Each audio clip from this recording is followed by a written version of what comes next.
เติ้ล 4C6 ครับผมที 4C11 ครับผมรัน 4C20 ครับ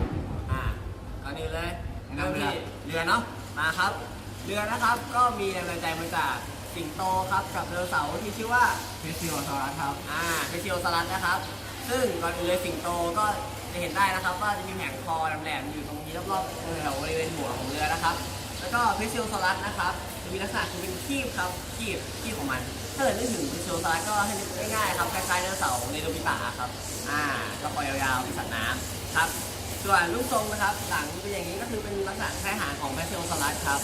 ที่เป็นเหมือนหลังอานเนาะครับส่วนสีครับคอจะดูคอนี่คือเป็นลักษณะคล้ายๆทรงหัวครับแต่ออกแบบให้มันดูโมเดิร์นนะครับก็ดูโมเดิร์นที่เยอะครับแต่ว่าหัวนะครับก็เป็นความที่ทำไม่ได้ก็เลยไม่ได้ทำครับแค่นั้นแหละครับยากเกินไปครับโอเคครับต่อไปก็นี่นะครับ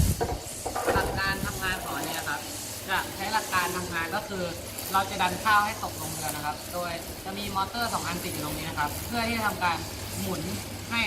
มันจะมีแกนอยู่2 แกนครับคือแกนอันเล็กกับแกนอันยาวนะครับแกนอันเล็กพอหมุนปุ๊บถ้าเกิดระยะของแกนอันเล็กแล้วจุดหมุนไปอยู่ข้างหลังครับจะทำให้ระยะของแกนทั้ง2 อันครับอยู่ในจุดที่สั้นที่สุดครับจะทำให้อันนี้ดึงเข้าไปครับแล้วพออันนี้ดันมาข้างหน้าครับมันจะจุดหมุนของแกนอันนี้จะมาอยู่ข้างหน้าครับทำให้เป็นแกน2 แกนจะความยาวมากที่สุดครับทำให้เกิดการเพิ่มของความยาวทำให้เกิดการดันข้าวให้ตกตรงนี้ได้ครับส่วนเรื่องเซนเซอร์เรื่องโปรแกรมจะให้รันพูดนะครับก็ส่วนเรื่องโปรแกรมนะครับก็โปรแกรมเราจะมีเป็นตัวเซ็นเซอร์นะครับก็คือเซ็นเซอร์จะคอยนับจำนวนข้าวที่ผ่านไปนะครับแต่จริงๆแล้วมันไม่ได้นับจำนวนข้าวมันนับจำนวนที่ผ่านตรงนี้ครับเพราะว่ามันมองไม่เห็นข้าวแล้วก็เราจะมีการใช้มอเตอร์2 ตัวนะครับก็คือเพื่อหมุนเพื่อให้เปลี่ยนจุดหมุนนั่นเองครับแล้วก็มีการใช้สวิตช์ครับตัวหนึ่งเพื่อเปิด LED ทั้ง3 ตัวซึ่งผมก็ไม่รู้เหมือนกันว่าจะทำไปทำไมแล้วก็มีการปรับเลเวลนะครับเลเวลของความเร็วของมอเตอร์ครับก็คือถ้าเกิดเป็นเลเวล0มันจะไม่มีไฟติดแต่ถ้าเกิดเป็นเลเวล1ก็จะมีไฟติดเรียงไปเรื่อยๆครับจากสีเขียวไปสีเหลืองครับก็หมดแค่นี้ครับผมขอจบการนำเสนอผลงานของทีครับครับส่วนของวัสดุของอุปกรณ์นี้นะครับจะทำขึ้นจากเสาที่ยกแกนของตัวนี้ขึ้นมาครับทำจากไม้บาซ่าครับแล้วก็ขาหนอนนี้ทำจากไม้ครับแล้วก็อะไรไม่รู้ครับไม้อะไรก็ไม่รู้ครับแล้วก็จะทำส่วนที่เหลือจะทำจากฟิวเจอร์บอร์ดเชื่อมกันด้วยปืนกาวนะครับแล้วก็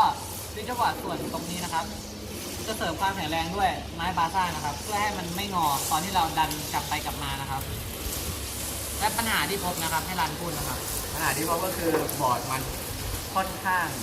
นูบมากเลยครับคือมันไม่ได้มาตรฐานนะครับไม่ได้คุณภาพไม่รู้จันเต้นเวลาจากไหนนะครับแล้วก็คือมันมีปัญหาเกี่ยวกับโปรแกรมจำนวนมากครับเนื่องจากเราไม่ตั้งใจเรียนในคาบนะครับแล้วก็ปัญหาที่สำคัญเลยก็คือเรือนะครับเรือที่เราต้องทำการอุดประมาณ100 รอบครับกว่าจะได้เรือที่รับน้ำหนักได้มากกว่า2 ล้านตันครับกดกี่โมยกเรือไททานิกได้10 ลำครับโอ้โหสุดยอดไปเลยครับโคตรสุดอ่ะก็โอเคครับขอบคุณครับ